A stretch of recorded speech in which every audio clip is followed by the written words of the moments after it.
If nothing else, there should be some ethical rules that would be followed. I had one justice tell me he thought the other justices were people of integrity, like a Clarence Thomas. I'm like, get out of this. One thing I am is strategic. Mm-hmm. And when strategic, you have to know what you're talking about.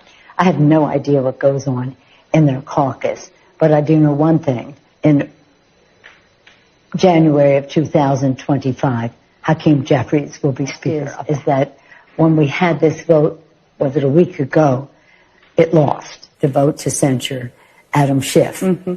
The word is, and I don't know because I'm less forced to speak about what goes on among the Republicans, but the word is Donald Trump forces weighed in, and now the vote changed because they're protecting the unpatriotic, unscrupulous.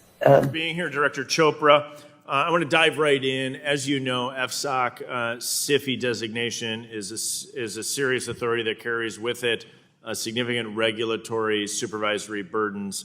That's why Congress and the courts underscored the importance of the analytical rigor and due process as part of the designation decision.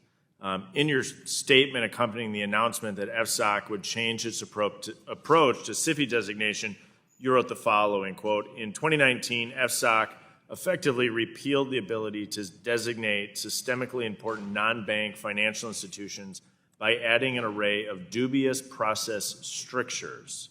In your view, do these strictures include cost-benefit analysis? Well, let me just say that the guidance is up for comment right now, the changes. Of course, there should be a fair process and a very analytically driven but when process. I'm diving, appreciate that. There absolutely should be. Do you believe that you said that it added an array of dubious process strictures? I'm trying to get understanding of what you view as these strictures, and does that include a cost? Do strictures include the cost-benefit analysis? I wasn't referring to that. I believe what I was referring to in the 2019 guidance, it set up a number of additional hoops. Understood, but specifically, cost-benefit analysis is inside your dubious process analysis or outside? I wasn't referring to that when I was referring. I was referring to the stages at which each level of review, and my concerns, I believe, are shared in writing by the Secretary. Okay, I just want to make sure that the cost-benefit analysis you don't view as dubious, because that cost-benefit analysis, I think, is really an important component of our regulatory oversight. Let me shift gears to a slightly different topic, but when you speak a lot about your term junk fees, there's been a lot of discussion today about that in your efforts to extend CFPB's reach into everyday American lives using what I believe is a very vague term. And still not clear to me what your meaning when you use the term junk fee is based on previous explanations. You argue our government sometimes charges its own citizens junk fees.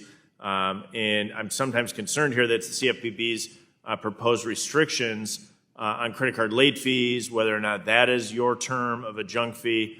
Nobody likes paying late fees, and you don't want people to get into financial distress. But I'm also trying to look at what the trade-offs are here in your cap on fees. I know one of your proposals has an $8 caps on fees. And so I think the question is, you acknowledge there's potential significant trade-offs associated with setting a cap on late fees. So first, to be clear, the $8 proposal is not a cap on late fees. Okay. That is the immunity provision. So companies who charge $8 or less do not have to worry. So you're creating a safe harbor, $8 or less under that proposal. Exactly. So what we inherit. So it's not a cap, but you're saying, hey, if you're under 8, you're safe harbor. You're over 8, we may or may not come after you. No, that's actually not how it is. If you're not on the 8, we explain what you should be prepared to calculate so you can get certainty. The Congress prohibited unreasonable and disproportionate penalty fees. We're trying to provide clarity, and it was clear the rule we inherited was way overdue for review. There was so much technological progress and changes in the credit card market that need to be reflected. Understood. I'd go back to my original question on this topic. Do you believe there's potential trade-offs in setting a cap? Yeah, so what I think will happen is that we'll start seeing things, rather than a business model built on penalties, they'll compete just like other banks and small banks do who offer credit cards, which is really upfront on annual fee, on interest rates, and others. I think the competitive process will work better. Consumers are smart, more likely to switch, and will be healthier overall. But we're looking. So you don't think that by setting a cap, just as we play this out analytically, right, pure economic analysis on this, you don't think that you're going to lead to more expensive credit? It depends on the competitive factors. So you will see consumers switch based on that. It really depends on the econometric model, but we are looking at all the comments, and we'll look at it very carefully and analyze it before finalizing. In my final 15 seconds, and I've asked you this before, do you believe CFPB possesses regulatory oversight authority over insurance products? I'm glad we're having this hearing. And thank you to all of the witnesses. Thank you for being here. I want to visit with you in just a second, but I just want to reiterate something that I heard the chairman say that I agree with, which is that there really ought to be government witnesses sitting there. And I tell you what I'm tired of. I've had Secretary Mayorkas sit in front of me in a different committee, the Homeland Security Committee, where I asked him at length about the outrage of 250,000 migrant children, unaccompanied, crossing the border in the last 2 years, and tens of thousands of them being sold into slavery. Let's not mince words. They've been sold into slavery. When kids are being put into factories, forced to work overnight, forced to work in terrible conditions, they're not getting paid, they're not going to school, sometimes they're not getting fed, that's slavery. And what I heard from Secretary Mayorkas, don't take my word for it, you go look at the record, read the transcript. What he told me was, oh, it's not my problem. We don't have anything to do with it. Not my problem. Now we have a new report from HHS where they say it's not their problem. Amazing how this works. Nobody's responsible. These kids are literally being sold as slaves in the United States of America in the year 2023, and nobody's responsible. They don't want to come and testify to this committee. You bet they don't. They don't want to be put under oath. They don't want to answer any questions. They don't want cameras here. They don't want to take any responsibility. Well, I tell you, it's somebody's fault. It's not the kid's fault. Thank God for the New York Times, phrase I never thought would come out of my mouth. But really, I mean, thank the Lord that the New York Times did these series of reports, because otherwise we'd still be fed the lies from this administration that everything is fine and dandy. We know just where the kids are. It's all great. They're all fine. No, it's not. Is it fine that people like Carolina Yuck, who's 15 years old, I apologize to her if I mispronounced her name, she's one of the folks, one of the young women that the New York Times caught up with. What is she doing? Midnight in Grand Rapids, Michigan, a conveyor belt carrying bags of Cheerios past a cluster of young workers. Carolina, every 10 seconds, has to stuff a sealed plastic bag of cereal into a passing yellow carton. It's dangerous work, fast-moving pulleys and gears that had torn off fingers and ripped open a woman's scalp. The factory was full of underage workers like Carolina who'd crossed the southern border by themselves, vulnerable, now spending late nights bent over hazardous machinery in violation of child labor laws. Carolina says, sometimes I get tired and feel sick. Her stomach often hurt. She was unsure if that was because of the lack of sleep, the stress from the incessant roar of the machines, or the worries she had for herself and her family in Guatemala. This is totally, utterly, completely unacceptable.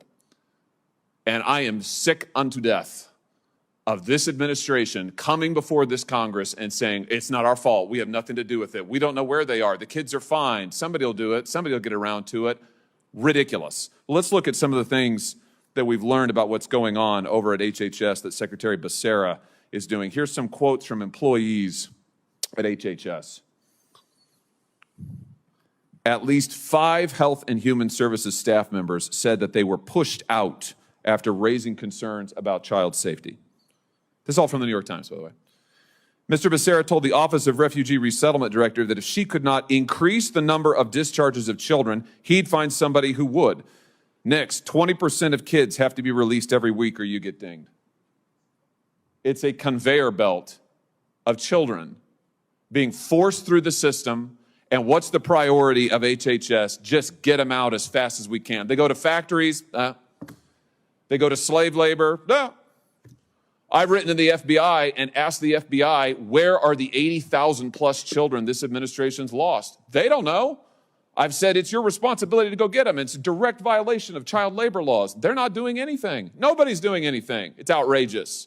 It's absolutely outrageous. And the fact that the administration won't come and sit there and answer questions to this committee is absurd.